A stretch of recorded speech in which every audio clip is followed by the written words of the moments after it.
or I would like to hand the presentation over to Pat Politano and Ellyn McNamara. Hello, everyone. Good afternoon. Thanks so much for joining us. My name is Ellyn McNamara. And I'm Pat Politano, and we both work at the Assistive Technology Unit, which is within the Department of Disability and Human Development at the University of Illinois at Chicago. We want to thank TAP for sponsoring this webinar. This is the first one in a series of other webinars we'll be giving on assistive technology, tools and strategies. We especially want to thank the Autism Program of Illinois. For including us. So the learning objectives today are as follows. So we want participants to be able to discuss communication impairments associated with autism. We want them to be able to describe 2 assistive technology tools that facilitate communication for people with autism, and we want them to list 3 strategies to facilitate communication for people with autism. So to start out, we're going to talk a little bit about communication and autism. And on this slide, there's a picture of a 2-way road with an arrow pointing in one direction and a second arrow pointing in the other. And this image is used to represent the idea that communication is a 2-way street. Communication takes somebody who is sending a message in one direction and somebody to be receiving that message on the other end.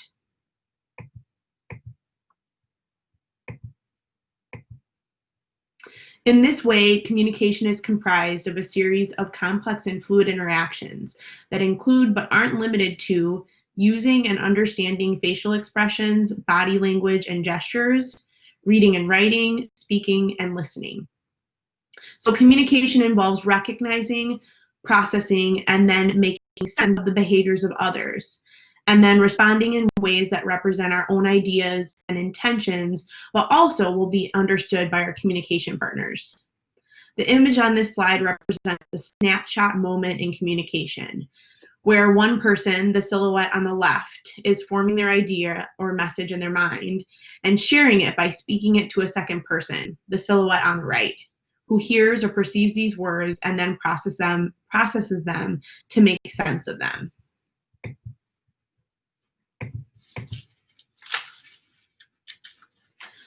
The complex process of communication is one that we often don't think about, but it's embedded into most aspects of everyday life, like work, education, self-care or healthcare, and socializing with others.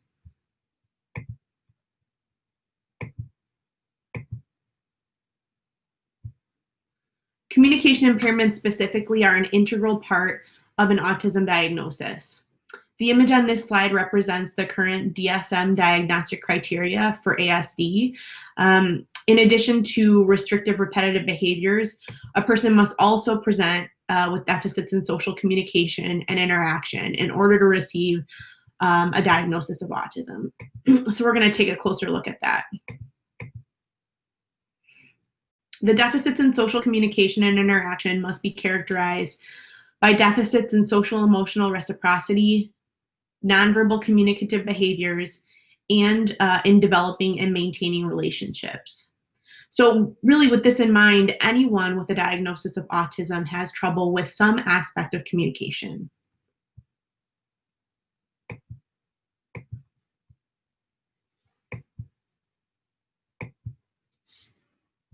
Despite that, no people with autism will demonstrate the same exact communication abilities or impairments. Communication in people with autism are like a spectrum. There's a wide range of what can be expected, and every person is different.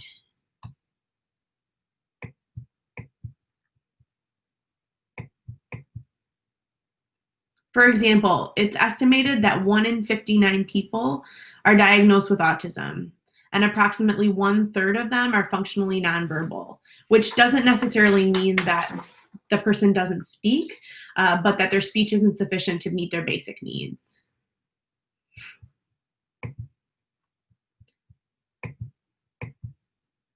So if one in three people with autism are functionally nonverbal, then that means that the majority of people with autism do use speech, at least sometimes and in some situations.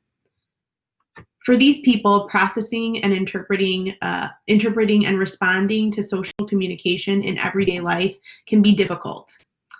The image on this slide shows a person with autism in a social exchange. The image reads, "For a person with autism, social communication is very rarely instinctive. It is usually cognitive. Spoken language, especially socially based, can be really hard to process. For many people on the spectrum, social language will always be a little awkward, as there is so much background information that cannot be filtered out." In the image, the person with autism has a dozen or more thought bubbles around his or her head, saying things like, "I don't know what to do next," "I don't understand what you're saying," "What is this person trying to tell me? Is it a good thing? Is it a bad thing? What are the appropriate physical gestures?" These thoughts represent the complexity of our communicative interactions.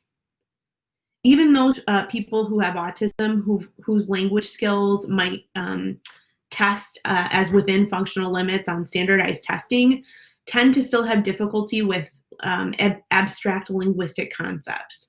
And I've got some examples of what that might mean on the next few slides.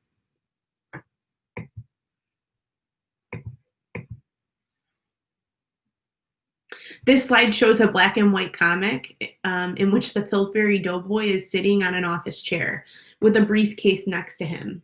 He's at a job interview.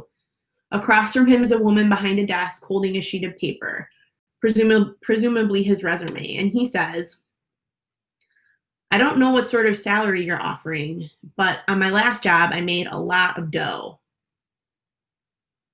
So if you thought that was funny, why did you think it was funny? Or if you didn't think it was funny, but you recognize that someone else might think it was funny, how did you know? This requires a lot of background knowledge, not only about what happens in a typical job interview, but also knowledge of the different meanings of the word dough, dough that's used for bread and dough that refers to money. This sort of thing can be really confusing for somebody who has autism.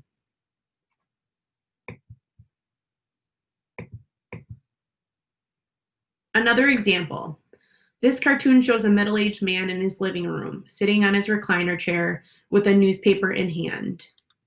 Walking in is a zombie-like man with tattered clothes and green skin, holding a forearm with a bone sticking out.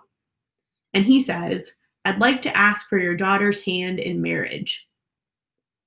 Understanding this joke requires cultural knowledge of the custom in which a man asks a father to marry his daughter. And it also requires knowledge of this strange phrase that we use, hand in marriage. So these are just to give you an idea not only of the wide range of communication abilities and impairments that somebody who has autism might display, but also give a few examples of the more complex linguistic concepts that might be difficult for somebody with autism.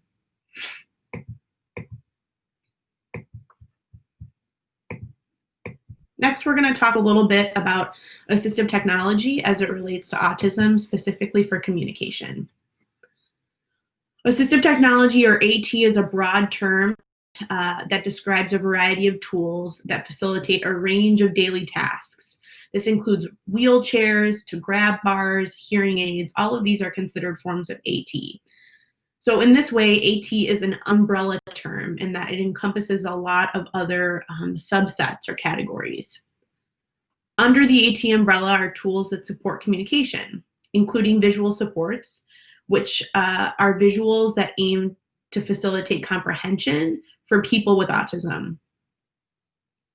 Visual supports can include photographs, symbols, words, or phrases, and some examples of tools that are visual supports are visual schedules or social stories.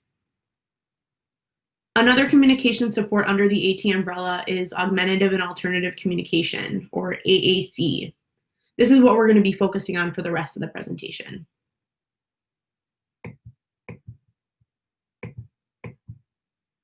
So what is AT? What is AAC? The definition that I have here is from the American Speech, Language, and Hearing Association, and it reads that AAC uses a variety of techniques and tools, including picture communication boards, line drawings, speech-generating devices, tangible objects, manual signs, gestures, and finger spelling to help individuals express thoughts, wants, needs, feelings, and ideas.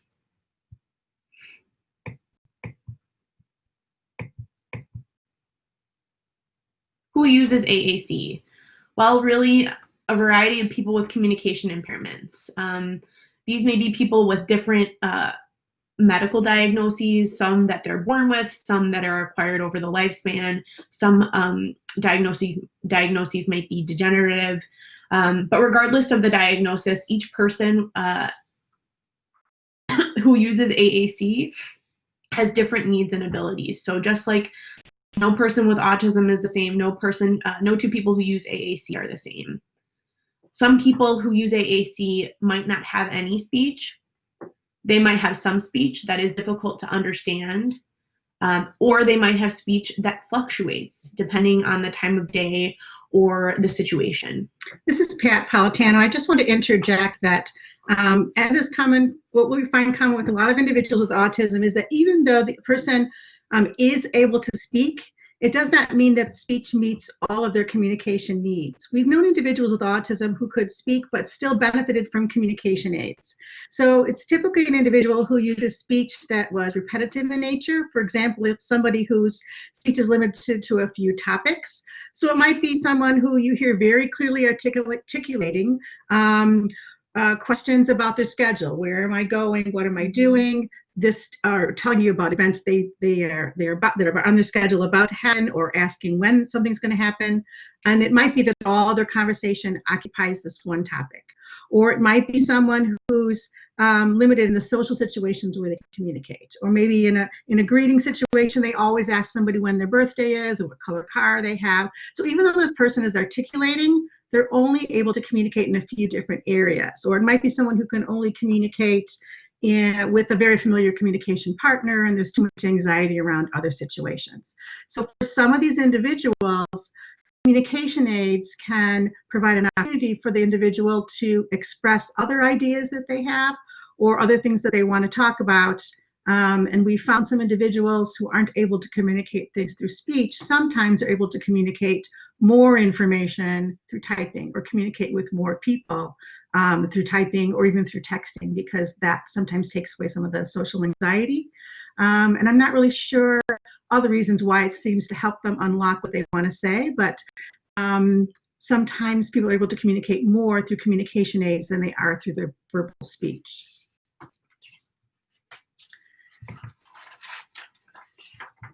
So people communicate in many ways, as Ellyn said, and we cannot discount all the ways people communicate beyond speech. So as speech language pathologists, we talk in terms of aided and unaided communication methods. So as she said, those unaided methods include all the gestures we use in facial expressions.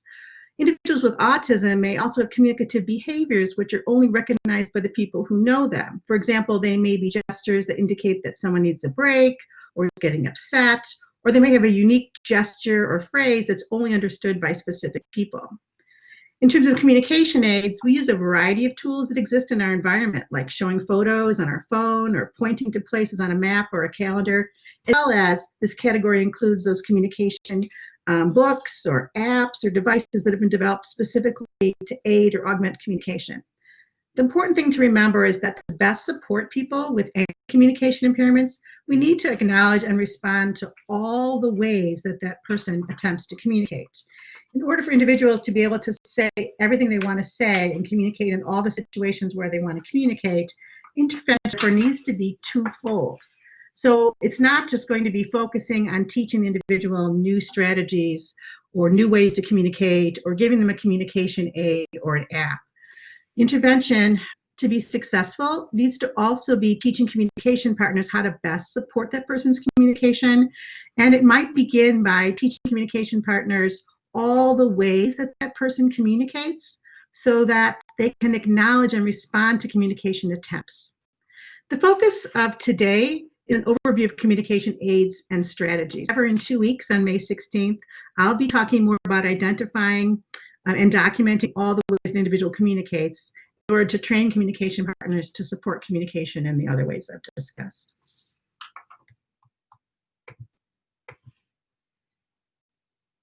Okay. So as Pat talked a little bit about, one of the primary classification for AAC systems is between unaided or body-based systems and aided AAC systems. So any aided AAC system requires something outside of your body to use. Within aided AAC systems, there's also a range of technologies that are available, and that typically ranges from low tech to high tech. Low-tech systems include tools that don't require a power source. So they don't need to be plugged in. They don't need batteries. These are things like paper-based communication boards. We have some pictures in the next slides. It also includes things like paper and pencil. So those are some examples of low-tech AAC systems. Mid-tech systems require a power source, but they're not computer-based. So these might be tools that you've seen where speech is recorded and has a couple of different message options. Again, we have a couple of images on the next slide. And then high-tech systems not only require a power source, but they are computer-based, and they typically offer or utilize synthesized or computerized speech output. Okay, so that's things like Siri on your iPhone, or that's an example of synthesized speech. And I think something that's important to note is that people who use AAC don't necessarily use just one system or one tool to meet all of their communication needs. So there are advantages and disadvantages to the tools in each of these areas. So, for example, low systems are often preferred in Chicago in instances of inclement weather, right? When it's hailing or snowing like it was a few days ago in April. Lots of people don't want to bring or don't want to use their high-tech speech generating devices for fear of damage, although many of them are very durable. Low-tech systems are sometimes preferred for privacy because they don't have speech output. So unfortunately, lots of our high-tech devices don't whisper, and so if you want to share a message that you don't want everybody else to hear, that would be a benefit to a low-tech system. High-tech systems or systems with speech output offer the opportunity to communicate over the phone compared to low-tech systems. They also allow you to call for help from a different room. So those are just some of the differences. Yeah, participate in a group situation. Yes. There might even be, consider a combination where an individual has their own device that's speech generating, but individuals who work with them might have choice boards that they use, which are no technology at all, just a paper choice board or book where they're able to use pictures to offer choices to someone. And all of those tools are within the range of systems used by that one individual. Yeah, so that's, I think, like a common misconception that Pat and I both find, that, a person only needs one system, to meet all of their communication needs. And that's really not the case. Just like all of us, we use communication in different ways. And, our speech, we also use our facial expressions and our gestures and our body language, but we text and we email and we do all these sorts of other things. People often will also have the misconception that by handing someone a communication device, that's going to repair any communication difficulties that they have. This is almost never the case. Just as in learning a new language, giving someone a new communication aid will not automatically be absorbed even as a communication system that they use most of the time.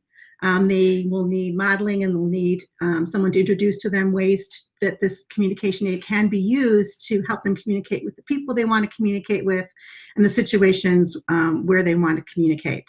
And so keep in mind that we think of these as communication aids. So it's not to replace how someone to replace someone's current methods of communicating. We still want to acknowledge all those. We just want to provide them with more tools in their toolbox that they can pull from, so they can communicate about more things and with more people. So the next few slides show examples of some different communication aids. The images on this slide are examples of low-tech communication aids. The first image on the left-hand side shows a man in a wheelchair facing a woman who's holding a clear plastic board. On that board are 3 boxes on the top and 3 boxes on the bottom. The middle of the board is cut out so that the person in the wheelchair can see the face of the woman holding the communication board. Each of the boxes on the board has a combination of 6 letters or numbers starting in alphabetical or numerical order. So the first box on the top left has A, B, C, and 1, 2, 3. The second box has D, E, F, and 4, 5, 6. So this board is used together with the person who is in the wheelchair and the communication partner, and the person ultimately uses their eye gaze to select a box and then a letter with the assistance of the person who is their communication partner. So is there anything else you would say about that, Pat? No, I just wanted to add that there are just so many different ways to have non-electronic communication aids. Sometimes it's you'll see letters, sometimes there'll be words that represent messages, and sometimes they're images or images that are paired with a word. For some individuals, we need to limit the number of choices on a page. It might be 6 choices that it's specific to a certain situation, to ask somebody what's upsetting them or to offer them a choice. And for somebody else, they might have a display that has words that they can put together to point to a series of words to generate a sentence. Or as pictured also in this slide, a PEX where someone's able to pull pictures off a Velcro strip in order to arrange the pictures to present a whole sentence in a strip. There's just so many ways to represent communication visually. And what we do when we try to figure out the best match for somebody is to figure out what symbols make the most sense for that person. So whether it's easier for them to generate messages using letters to type, or whether it's easier for them to put pictures together or words together to make a sentence, or whether it's easier for them just to have one symbol that represents a whole message. And in addition to figuring out what type of symbols work best for them, we figure out visually how many they can on a page. And also, most importantly, we try to identify what that person needs and wants to communicate. Where does communication break down? So then we then choose which tools will work best in that situation, considering who their communication partners are. So that's all I really want to say about low-tech communication aids. We want to go now on to some electronic communication aids. And much of this applies to them also. So the next slide is an example of some mid-tech devices.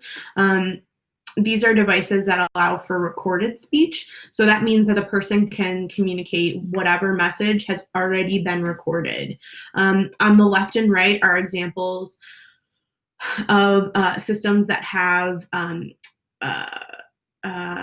pictures associated with them. So on the left, there's an option for 3 messages. On the right, there's an option for 4. And then the example in the middle has more options. So I'm not sure, I think there's maybe 12. And the location or the button size is smaller compared to the other 2 options. And also the example in the middle is a device that allows you to have different pages or levels of messages. So that particular board, I think, has 4, maybe 21 squares on it. And that may be just the messages that somebody has in place for when they're ordering in a restaurant. Then that individual or someone helping them may then take out the overlay or page with those pictures on it and replace it with a different set of pictures that allows that person to participate in a group discussion about maybe where their group is going that day. So some devices are set up where it limits the number of messages someone can say in a certain situation, so it helps focus them on that topic, but then it also has room for growth. And we want to consider what helps somebody be more successful in certain situations, but also does not limit what they want to say, so they can communicate with who they want to and when they want to communicate. 2 benefits of and there aren't just two, but two that I want to mention about this sort of device is that the speech that's recorded sounds very natural because it was recorded by a person, by somebody else. So the intonation or the rate of speech, how quickly they're speaking, you can control all of that. And the other thing that's really important is that you can record it in whatever language or languages you want. And those are two downsides sometimes to the computerized speech or the synthesized speech that comes on some of the high-tech devices. And some people would rather have their voice be represented by something that sounds more natural or sounds more like a peer or a family member, and might find the synthesized speech offensive. So it really also depends on the preferences of the individual as well. But digitized speech overall can be limiting because it requires someone to record the message and anticipate what that person is going to want to communicate. These are 3 pictures of some high-tech devices, and I'm not sure that I captured it very well in these images, but the purpose of these 3 images in particular is to show the different sizes. So the first picture is about the size of your average iPad or tablet. I think that they're 8 to 10 inches. The middle device is small, about 5 inches. The screen size is about 5 inches, so that's more like your cell phone. And then the image on the right is about 14 inches, so it's a little bit larger, more like your computer monitor. But these are examples of high-tech AAC systems that have synthesized speech. And we're going to take a look a little bit closer at what's on the screens in the next few slides. So I just wanted to bring out that just as I had said how we figure out, when we were talking about low-tech systems, I talked about how we might figure out what system might work for someone. As we start looking at devices that are electronic, there's even more features to consider. And so size is definitely one. But also how somebody physically accesses something. So for example, recently we worked with someone who was able to generate messages best by holding a phone-sized device in his hands and typing with his thumbs. So for him, we wanted to make sure we looked and considered communication aids which were that size and provided him with a keyboard so he could type in that way. There's so many different features of electronic-based devices, and so part of our assessment is figuring out not only the way they generate messages, as I had said before, and the size of square that they can access, but also how they're going to carry it portability-wise. We want to make sure the device isn't too heavy if someone's carrying it. Certainly the way it looks is going to make a difference whether or not somebody uses it, so we consider individual preferences. We also figure out how someone physically accesses the device. So touching a touch screen, we don't really think twice about that because we've done it so much, our bodies and our hands have kind of accommodated to how to do it. But someone else might need to learn how long you hold on to a button, or that you have to make sure the rest of your hand isn't resting on the screen. And sometimes we have to make modifications to the way a device is accessed so the person's successful when touching the button that they want. And sometimes that means choosing devices that have the ability to be adapted to match that person's needs. And so that kind of plays into it also. I think that, a takeaway message, just because we're kind of doing a brief overview today, is that if somebody can't access a touch screen with their fingers, that does not exclude them from using an AAC system. There are lots and lots of other different ways that somebody can access a communication system aside from, I guess, the traditional idea of using your index finger or any finger really to touch the screen. And also there's no just one best app or one best device that fits everyone's needs. I know there's been situations where a school district might want to make things easy and say, okay, everyone with this diagnosis, we're going to recommend this type of technology or this type of communication aid. It doesn't really work that way. And the way that individuals' needs are met is if a team works with that individual to identify their needs and also who they want to communicate with, their types of messages, and uses that information to identify the features that that person needs in a communication aid or system or range of systems so that it matches that person exactly. I like to give the analogy that when you go to buy a car, you don't ask a car dealer what car works best for them or what's your car that's the most popular. You go in with a list of what you want in that car in order to make sure it matches your needs and your lifestyle. And that's something most of us can relate to when we're purchasing something. And I can't stress enough how important it is that when choosing communication aids or communication systems for an individual, we really want to start with looking at the individual, what their goals are, and what their abilities and needs and preferences are, and then identify the list of things that are important to them that will best match those needs, and then look to see which technology or which communications aids are out there that match that list, and then customize that aid so that that person will have the features that they need that make them successful, has the things on it they want to say, and also present those options in a way that that person can be successful.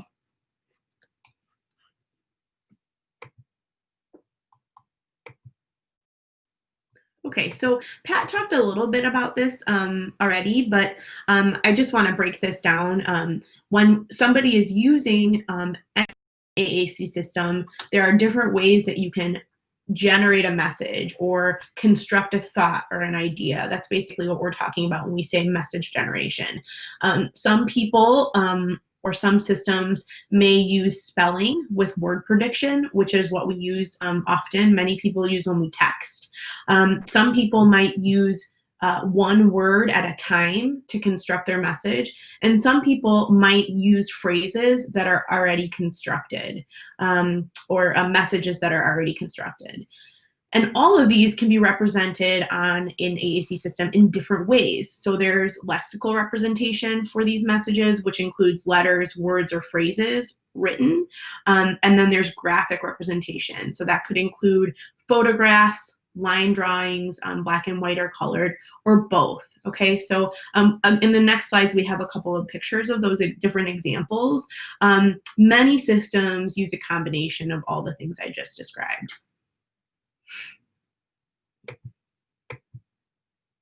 So on this slide, I'm going to do my best to give a good description of it, but it's a display. It's an image of a display on an AAC system, and it's comprised of 16 buttons or 16 squares, and each square has a symbol and at least one word on it. Some of the squares have phrases on them. So, for example, the first square has a colored symbol paired with the text "I want." The second square has a colored symbol of a few different food items, and it says "food," right? So this is an example of a system that uses single words as well as phrases, messages, and those messages are represented by colored symbols as well as text.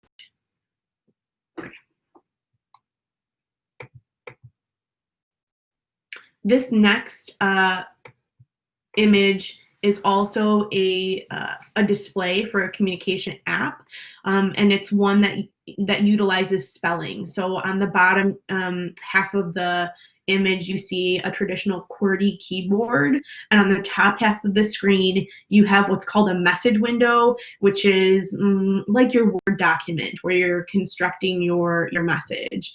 And then below that that Word document or your message window are word prediction options. So there's about 4, I think. And then on the right-hand side, you have function buttons that are speak, delete, and then I think a link to a separate page. But so this is an example of spelling message generation represented by letters on a traditional keyboard. And then lastly, this is an example of an AAC display that uses predominantly symbols alone. There are a few buttons that have words, but most of them are symbols. Most of them are colored. Some of the buttons are the backgrounds to organize the parts of speech. So the yellow buttons are pronouns mostly, or people, and the green buttons refer to actions. So this is an example, and this is single word message generation. So this is a different example. Okay. Okay, so we're going to move on to some communication strategies for people who have autism, but really could be applied to anybody who uses AAC. So although we've talked about this already, speech is one form of communication. There are many other ways that we communicate. And we generally all agree on these other ways that we communicate. For example, if I give a thumbs up sign, you generally agree that that means something is good. Either I'm good or it's good, or some version of that based on the situation. In this culture. In this culture, yes, right. These are culturally bound. But if I give an eye roll, this usually means something bad or negative, like maybe I don't like what somebody's saying or doing, okay? So there's a general agreement on all of these other forms of communication.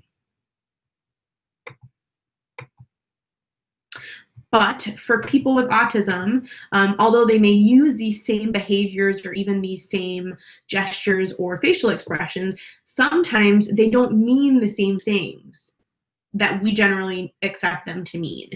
So that might mean that only the people closest to that person understand what they're trying to say when they roll their eyes or when they give a thumbs up.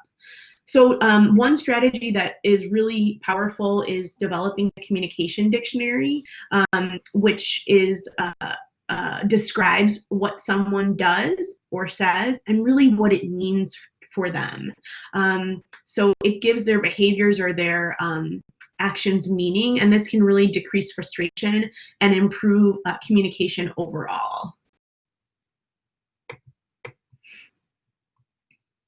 Another strategy that we use, and this also relates back to something that Pat says earlier, is modeling. So I'm going to talk a little bit more about that. But people who use AAC rarely know how to communicate using their system when you give it to them. It's something that they have to learn, just like learning any language.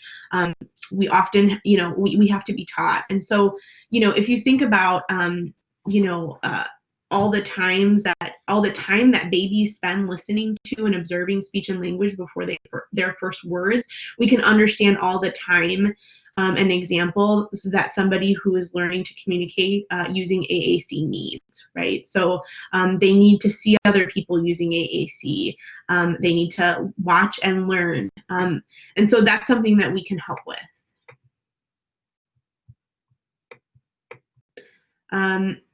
People who use AAC, who are learning to use AAC, need just as many models and just as much exposure to language interactions using AAC to learn. So this means that we must pair what we say with a message on the AAC device, whatever system that person is using. So the picture on this slide gives an example of somebody who is presumably modeling to the child. So they're pointing to or they're activating the message that they're seeing on the AAC device. And also consider that when we look at symbols, often there's words on them which helps us understand what that symbol means. And so when you first look at a display that had, let's say, 8 choices on it with words on it, you'd maybe to be able to clearly identify what those choices were because the words helped you understand them. And so what I'm trying to say is that modeling not only helps the person see that this is a valid way of communicating, but also helps them learn what the symbols mean. And very often when I first introduce a system to someone, let's say it's a basic choice board, I might name each picture. I might say we could go any of these places today. We could go to the park. We could go to the store. And I'm pointing the pictures as I say the words so the person can connect those words with the picture. And those two things go together. So I might name each picture as I point to it, offering the choices. And I might use the board to say, I feel like going for a walk today, and then gesture to all those pictures and say, where would you like to go? So by using those pictures, I validate this is a valid method of communicating. I model how I would use it, and then I also teach that person what those symbols mean. Yeah. Okay. Another strategy that we use to facilitate communication is called engineering the environment. And another way that you could say that is setting them up for success. And this really, involves providing frequent and easy access to AAC systems, expecting the person to communicate and responding to their communication attempts. So, incorporating AAC into our day-to-day life oftentimes takes some work and changes. But these are some guidelines for taking the first steps to setting ourselves and the AAC user up for success. I have come across some amazing households in visiting different families. I knew a parent that had pictures of all kinds of foods on the outside of the refrigerator to make it easy to make those symbols accessible to her child. And near the door, there were pictures of places to go. So initially, when the child would stand near the door, she knew that meant he wanted to go someplace. If I had symbols there, then she could point to the pictures and say, where is it that you want to go, pointing to each one. And eventually it came to a point where the child could pull the picture off and hand it to her, because he would stand by the door when he wanted to go out. He would see those pictures that represented the places and then kind of remember the routine they had done to take the picture off. So sometimes putting the symbols in those places in the environment where they're used make more available, and maybe reminds that person of another way that they could communicate a message that they had previously communicated through a behavior that might not have been recognized by anyone. I mean, and that's a really good example. It also includes basic things like making sure that the person has access to, like, physically has their system with them, making sure that it's charged. I mean, I hear, oftentimes that those are really big problems. For example, in school systems or at home, or, even when kids go to outpatient therapy, a lot of times, they might show up and their device might be dead, those are good examples that Pat gave, and they also include the very basic thing of making sure that the physical access is also there. There are other strategies for teaching use of communication aids, but I want to make sure we have time today for some questions. We're going to make a few more points, and then we're going to open this up for discussion. And the last slide that I have here is really a reiteration of kind of the last slide, but it's a slide that's from a fabulous source called Practical AAC. It's an AAC blog, and the image reads, presume competence. So perception drives expectation, expectation drives opportunity, opportunity drives achievement, and achievement drives perception. So in applying this to AAC specifically, this means that we must presume that people learning to use AAC are capable and have something to say, so that they get every opportunity and all the support that they need to be successful communicators. So I'd like you to take a minute and write down any questions you have, to submit them to us. I just wanted to add another thought I had while you're doing that is, very often the question that comes up to us is, how do we get funding for communication aids for individuals?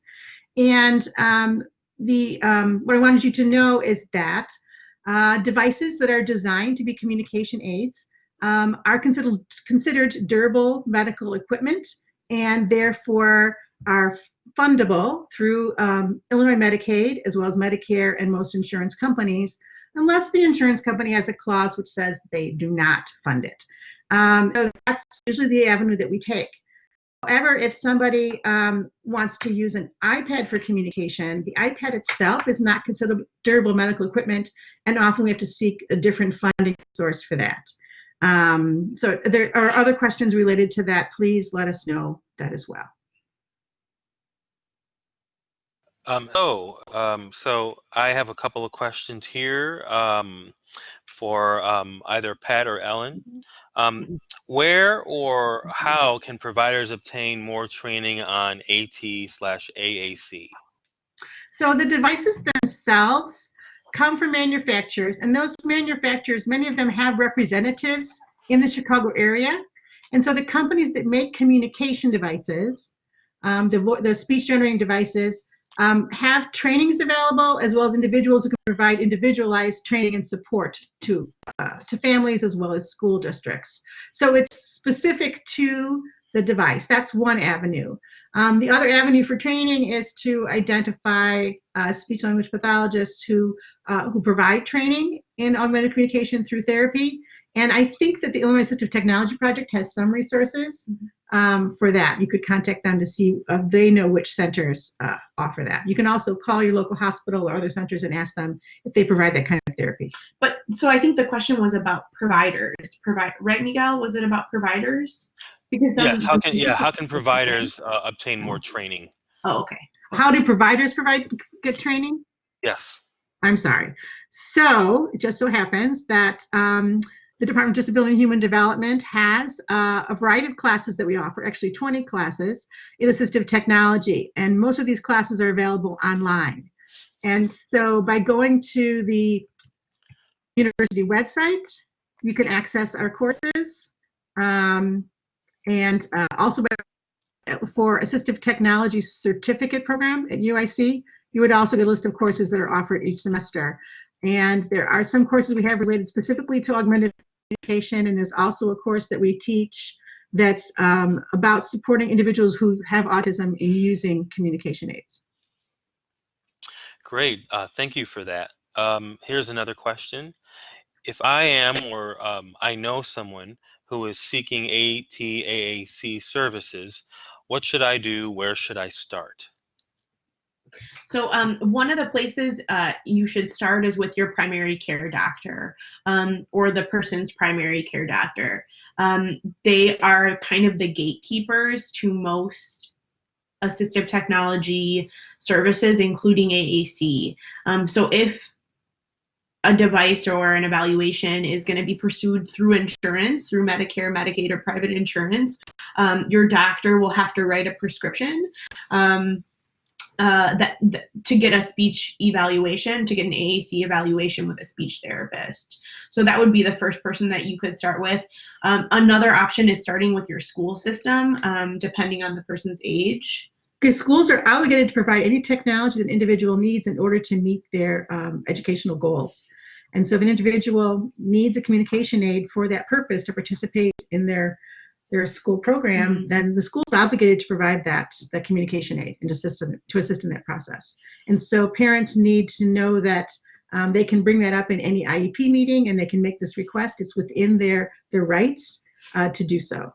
They can request, I mean, I think they can even request a meeting to discuss assistive technology. I don't know if they even have to wait for the IEP meeting to come up. Thank you for that question, or that response. Here's another question. Are there AAC systems available in languages other than English? Yes, there are.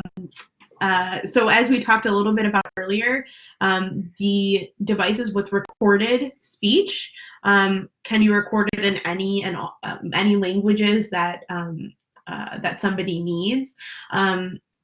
Low-tech communication boards, so boards, paper-based boards, can also be created in any language that somebody needs.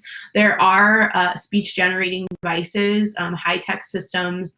It's kind of a growing, I guess, area that have more and more vocabularies in languages other than English, but it's not expansive or extensive, and it definitely doesn't meet all the needs that and there are some apps. The vocabulary may be limited, but there are also apps that support other languages. Yes. So the largest source in the U.S. is in Spanish, although that's not the only language available for devices that are manufactured in the United States. Great, thank you for that response. Here's another question. Where can I find out more about, or where can I find more information about AAC? So one of the blogs that I mentioned, or one of the resources that I mentioned earlier, was Practically Speaking. It's spelled PRAACTICALLY,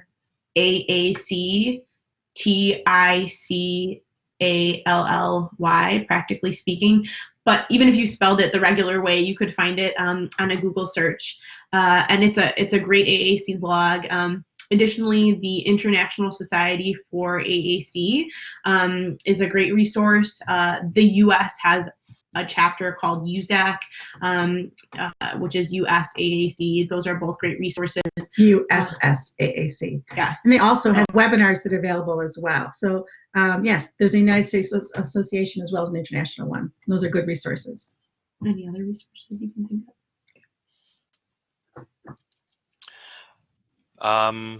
So those are the only questions I have right now. If anyone would like to write any questions, please do so in the chat box. I'm going to, let's see, move on to the next slide just to his references.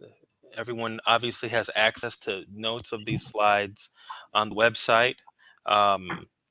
If there are no more questions, I would like to end this webinar session unless is there anything else that you want to say, Ellyn or Pat?